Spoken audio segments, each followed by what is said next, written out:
আসসালামু আলাইকুম। আজকে টর্নেডো পটেটো তৈরি করব।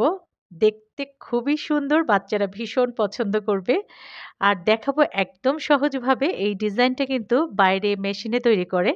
আমি আজকে বটি দিয়ে কেটে করেছি আর এটাই আপনাদের সাথে শেয়ার করব যে আপনি কত সহজে এত সুন্দর একটা ডিজাইনের খুবই সুস্বাদু একটা নাস্তা বাচ্চাদের তৈরি করে তার আবদারটা পূরণ করতে পারবেন। এখানে মাঝারির থেকে একটু ছোট সাইজের ৫ টা আলু আমি খোসা ফেলে পরিষ্কার করে নিয়েছি। আর নিয়েছি সাসলিক কাঠি। আপনি মাঝ বরাবর এভাবে ঢুকিয়ে নেবেন।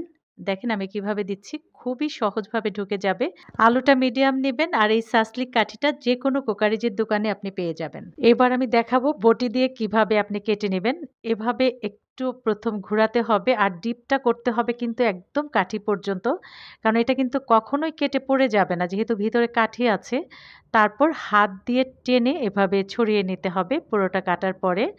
দেখেন কতটা সুন্দর হয়েছে। এভাবেই আমি সবগুলি কেটে নেব। তো ৫ টাই কিন্তু আমি এভাবে কেটে নিয়েছি।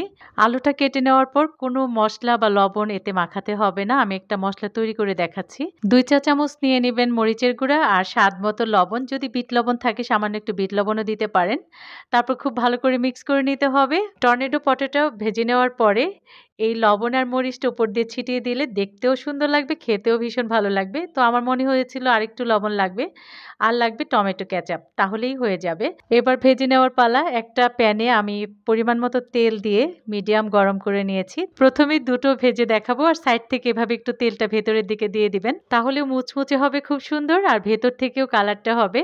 তারপর উল্টে পাল্টে সোনালি কালার করে ভেজে নিতে হবে। দেখেন আলুটা যদি আমরা খুব বেশি বড় নিয়ে ফেলতাম তাহলে কিন্তু আমাদের ভেজে নিতে অনেক সমস্যা হতো। কারণ এত বড় প্যান বা এত বড় পাত্র কিন্তু আমাদের কারো ঘরেই আসলে থাকে না। নরমাল যেই প্যানগুলা আমাদের থাকে তাতে মিডিয়াম সাইজের আলুটাই ঠিক আছে।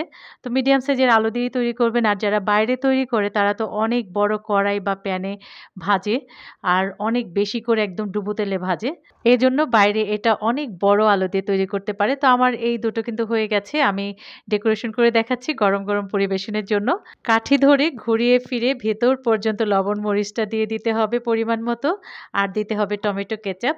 তো আশা করছি আজকের রেসিপি ভালো লেগেছে। আপনারা বাসায় অবশ্যই সবাই ট্রাই করবেন এবং তৈরি করে খাবেন। বাচ্চারা ভীষণ পছন্দ করবে। আর এই রেসিপিগুলা যেন আপনাদের প্রিয়জনরাও তৈরি করে খেতে পারে। এজন্য আপনাদের প্রিয়জনদের সাথে একটু বেশি, বেশি শেয়ার করে দিবেন। আজ এই পর্যন্তই। যারা YouTube থেকে ভিডিওটি দেখছেন প্লিজ, প্লিজ, প্লিজ আমার চ্যানেলটিকে সাবস্ক্রাইব করবেন, লাইক, কমেন্টস করবেন। আর যারা Facebook থেকে দেখছেন পেজটাকে ফলো দিয়ে একটা লাইক দিয়ে দিবেন। আজ এই পর্যন্তই। আল্লাহ হাফেজ।